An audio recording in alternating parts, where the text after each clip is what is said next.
So I want to talk real briefly about microphones and some of the things I've found going through different mics when it comes to recording video.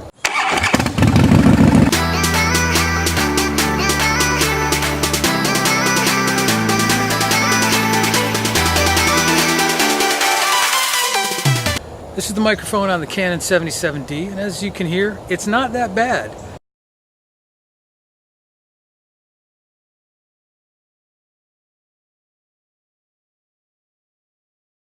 The problem with it is if you turn around, your audio goes away, and if you walk farther away, eventually your audio again goes far away, so you can't hear this. The other problem with the onboard microphone is that it tends to pick up a lot of ambient sound. So I had to figure a better way to get audio into the camera. Now I thought, I have an iPhone, I must be able to use this for something. Zoom is really well known for their recording products, but I didn't want to buy a whole external recorder. I already have an iPhone. So I went out and found the Zoom IQ6. The Zoom IQ6 works great on top of the iPhone. The thing I really like about it, for one thing, it's stereo. It sounds great. The other thing is that it has this volume knob on it, so I can actually adjust the levels without dealing with any software. And that's great if you're recording motorcycles or gunshots or what have you. You can always trim it back to where it's a comfortable recording level. You can also see the application gives you a great interface to be able to look at what you're recording and make different adjustments. And you can also save to different file formats. It's easy enough to deal with the Zoom. If you put it in a pocket or off camera or someplace out of view, it's an awesome tool. The other advantage is that you can turn around and walk away and you don't lose any kind of audio because the audio is living with you. As I was putting the video together, I realized that the Zoom really didn't sound very well. So I went back and cleaned the contacts and that kind of thing, made sure that my settings were right. I wanted to give you a fair representation of what it was really going to sound like. So this is more like it. You can still hear the ambient noise. It's not bad. Hopefully you're hearing me in both channels now because it is a stereo mic and it does sound really good. It is a great option, especially if you want to get a lot of environmental noise. The only problem with the Zoom mic is that you have to have it fairly close to the speaker, and it can be a little awkward shoving a microphone in somebody's face. So I went out and found the R0de Lapel mic for the iPhone. As you can hear, it sounds great. It's inconspicuous, and I've got movement of my hands and the whole thing. It also drops down ambient noise fairly nicely. So really what you're hearing most of is my voice or whatever you're recording. Of course, you can walk away, again, just like with the Zoom.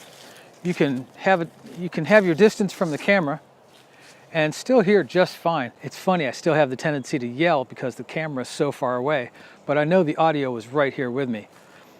So it really works great. It sounds great. I was very happy with it. Now it doesn't record stereo into the iPhone, which is fine for most of the things I do. I don't really need stereo sound. But one of the problems with recording off-camera audio is that when you put your video up, you have to sync up your audio with it so that your audio matches your video.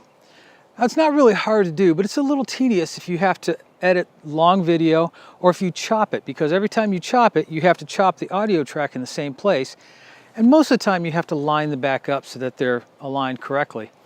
Otherwise, your video ends up looking like a foreign movie. What I really wanted to do was have video off of the camera. That way I could record decent video right into the camera. There are a lot of options. I wanted something a little inconspicuous that I could have on me, that I could record with, and that wouldn't be poking out of the top of the camera. I tried to plug the R0de lapel mic into the Canon DSLR, but it just wasn't going to work. There was no audio. So that wasn't going to work for me. So I thought I'd roll the dice and go out and look for an alternative that I could plug directly into the camera. I came across the Saramonic lapel mic for about $45. They said it would work with camcorders and digital cameras. It was kind of a gamble. I tend not to trust products that are on the lower end of the spectrum, but I thought it was cheap enough. I'd roll the dice. It's a stereo mic. It seems to sound great. Ambient noise isn't all that bad. Pretty reasonable. Now, will it hold up for the next 5 years? I don't know, but at $45, I'm going to get my money's worth out of it. Now, it does have a 20-foot cable, so while I can't walk 100 feet away, I can do 20 feet and the audio sounds the same.